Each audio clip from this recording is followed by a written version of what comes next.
Ya, sementara itu, saudara, sekolah rakyat yang diluncurkan pemerintah membuka harapan baru bagi anak-anak dari keluarga kurang mampu di Aceh Besar untuk meraih cita-cita mereka. Meski terpisah dari orang tua karena harus menempati asrama, para siswa mengaku senang dapat menempuh pendidikan di sekolah rakyat.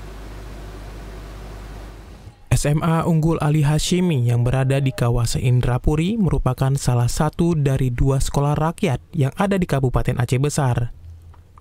Saat ini sebanyak 100 peserta didik yang berasal dari 23 kecamatan menempuh pendidikan di sekolah ini. Mereka merupakan anak-anak dari keluarga kurang mampu.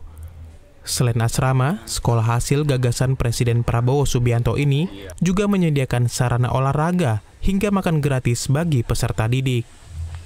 Layanan pendidikan dan fasilitas yang diberikan membuat para siswa merasa bangga menjadi bagian dari sekolah rakyat. Kondisi perekonomian keluarga yang terbatas tak menyurutkan semangat mereka untuk belajar, seperti yang dirasakan salah seorang peserta didik, Cahaya. Meski sempat pesimis, Cahaya tetap optimis mampu mewujudkan cita-cita menjadi polisi wanita setelah lulus nanti.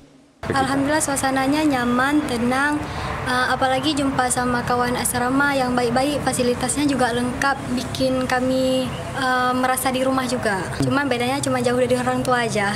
Sebelumnya emang ada rencana lain. Setelah itu Cahaya ada kabar kok Cahaya masuk sekolah SR nih. Itulah pas pertama dengar sekolah SR nih kira gimana ya sekolahnya, kira-kira asik nggak?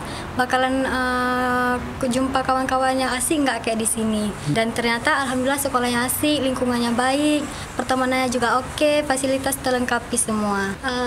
Yang rencananya tamat ini pengen tes polwan.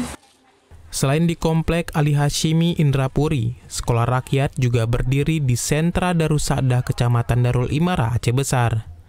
Sebanyak 170 peserta didik baik putra maupun putri di Aceh Besar kini mengikuti pendidikan gratis ini.